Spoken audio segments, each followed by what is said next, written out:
What's going on, Jerome's? So ESPN, the worldwide bleeder of viewers, joke we used before, but no matter how much you dislike the national media, it's not enough, right? And they're always hating on the Vikings, thumb down on the scale, just like, oh, never give the Vikings credit. Oh, when they're down, kick them. Oh, blah, blah, blah, blah, blah, blah, blah, blah, blah. But this week is setting up to be a perfect storm because I love being the underdog. And frankly, I get a little itchy when we get some love from the national media jabroni haircuts. But the Lions allegedly blew out the sorry-ass Cowboys. Hey, Zimmer, how's your defense doing? Yeah, you have injuries, don't care. But everything is set up now because everyone and their mom, they're back on the Lions hype train. Oh, what's the point of playing the rest of the season? Just give them the Super Bowl trophy. So Seth Walder, yeah, ESPN Analytics, who we'll talk about in a sec. But FPI, which stands for FPI, the Lions are the best team in football at plus 6.8, whatever that means. Now, explanation of FPI. At its core, the NFL FPI is a prediction system for the NFL. It's like us and Snorkel. For my money, the Vikings have the best Snorkel, 69.9. Nice. Each team's FPI rating is composed of a predicted offensive, defensive, and special teams efficiency as measured by expected points added per play. Oh, so I was told that the Vikings actually have a really good EPA in terms of defense. They're number one. Offensively, they're slightly middle of the pack. So if that factors in, what happened? What happened? Anyways, and that rating is the basis of FPI game level and season level projections. Oh, that's cool. So Vikings are just chilling at 8 plus 2.3 again, whatever that means. No change, but they're behind the Eagles.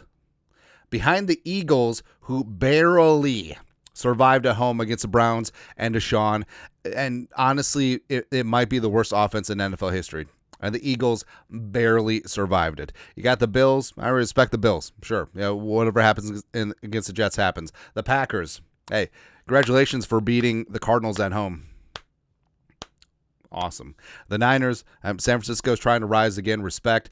You got the Chiefs. Whatever. You got the Ravens. So everyone's back on the Ravens train. But the Lions at plus 6.8.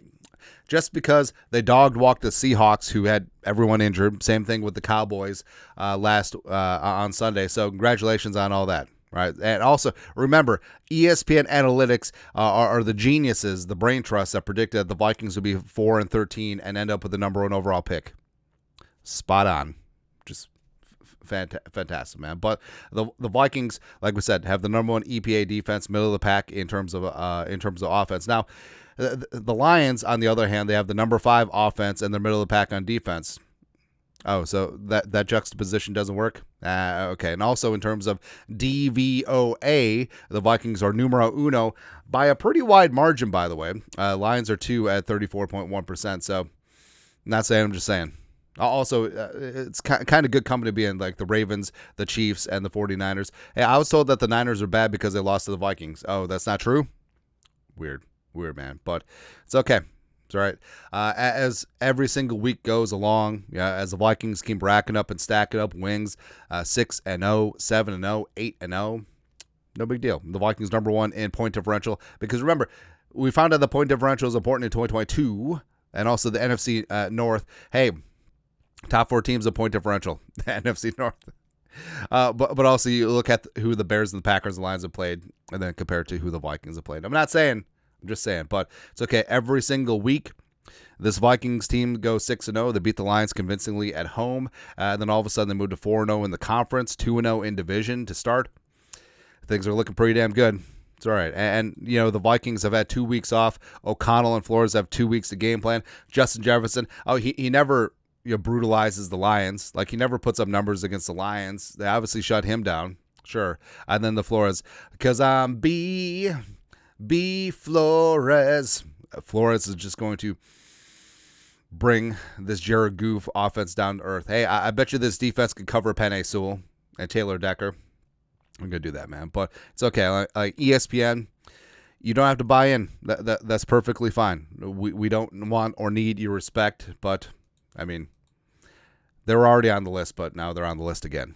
Just all the haters and the losers that the Vikings are going to prove wrong yet again. happens. Your thoughts are thoughts. ESPN's FPI. Again, the geniuses who said that the Vikings would be the worst team in the league have the Lions as the numero uno, the best team in football. We'll see on Sunday.